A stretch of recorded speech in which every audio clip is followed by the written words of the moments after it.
یہ بات تو ہم جانتے ہی ہیں کہ اگر ہم پاکستان کا 1 روپیہ لے کر کسی اور ملک جائیں تو ضروری نہیں ہے کہ ہمیں اس ملک میں وہاں کی کرنسی کا ایک ہی حصہ مل جائے۔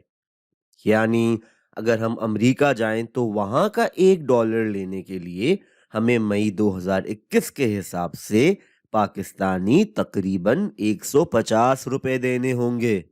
اگر دبئی چلے جائیں تو وہاں کا ایک دھرم لینے کے لیے ہمیں پاکستانی تقریباً 40 روپے دینے ہوں گے، اور وغیرہ وغیرہ۔ یہ فرق درآمدات اور برآمدات کے حساب میں بہت اہم ہو جاتا ہے۔ اگر ایک پاکستانی فیکٹری اپنے کپڑے پاکستان میں روپے خرچ کر کے بناتی ہے لیکن انہیں بیچتی امریکہ میں ہے جہاں ڈالرز میں پیسے ملتے ہیں، تو ایسے میں پاکستان اور امریکہ کے درمیان زر مبادلہ کی شرح یعنی ایکسچینج ریٹ بہت اہم ہو جاتا ہے۔ اب اگر کوئی کہے کہ پاکستان کے روپے کا ایکسچینج ریٹ کیا ہے تو ہمارا جواب دراصل ایک سوال ہوگا کہ بھیا کس ملک کی نسبت سے؟ اب اگر ہم کہتے ہیں کہ پاکستانی روپے کا امریکی ڈالر کی نسبت سے کیا ایکسچینج ریٹ ہے، تو ہم یہ کہہ سکتے ہیں کہ اگر ہم 1 پاکستانی روپیہ دیں تو کتنے امریکی ڈالرز ملیں گے؟ تو اس کا جواب مئی 2021 میں یہ ہوگا کہ 1 روپے کے بدلے میں ہمیں تقریباً 0.0066 ڈالر ملے گا۔ یا پھر ہم یہ بھی کہہ سکتے ہیں کہ 1 امریکی ڈالر کے بدلے میں ہمیں کتنے پاکستانی روپے ملیں گے۔ تو اس کا جواب جاننے کے لیے ہم 1 کے نمبر کو اپنے پہلے والے ایکسچینج ریٹ یعنی 0.0066 سے بانٹ دیں گے، اور ہمارا جواب آئے گا کہ $1 کے بدلے میں آج کے حساب سے ہمیں تقریباً 150 پاکستانی روپے ملیں گے۔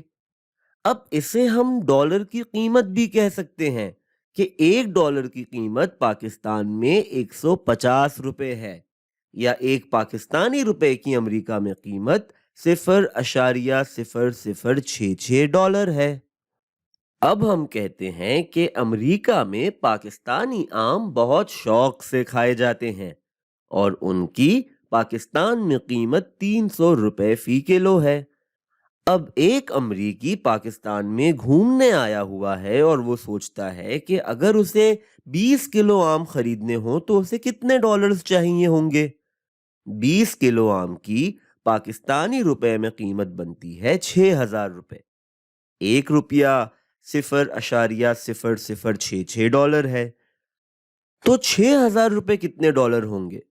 یہ جاننے کے لیے ہم 0.0066 کو 6000 سے ضرب دے دیں گے اور ہمارا جواب آئے گا تقریباً 40 امریکی ڈالرز۔ اسی طرح اگر ایک پاکستانی امریکہ جاتا ہے اور اسے امریکہ کے سیب کھانے ہیں جو کہ $5 فی کلو مل رہے ہیں، تو اسے یہ پتا ہوگا کہ $1 اسے 150 پاکستانی روپے دے کر ملے گا۔ تو $5 کے لیے وہ 5 کو 150 سے ضرب دے گا، اور ایسے یہ سیب کی قیمت اس کے لیے پاکستانی 750 روپے بن جائے گی۔ اب ہوتا یہ ہے کہ زر مبادلہ یا کرنسیز کی قدر کم زیادہ ہوتی رہتی ہے۔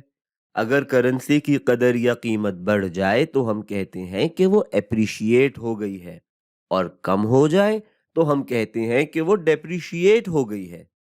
تو اب ہم کہتے ہیں کہ روپے کی نسبت سے ڈالر اپریشیٹ ہو جاتا ہے، یعنی اس کی قدر بڑھ جاتی ہے۔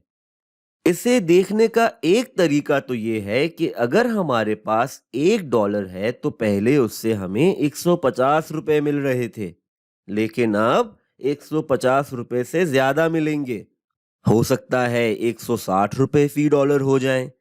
اسے ہم یوں بھی کہہ سکتے ہیں کہ ڈالر کی نسبت سے روپیہ ڈیپریشیٹ ہو گیا، کیونکہ پہلے ہمیں 150 روپے دے کر $1 مل رہا تھا، لیکن اب 160 روپے دے کر $1 ملے گا۔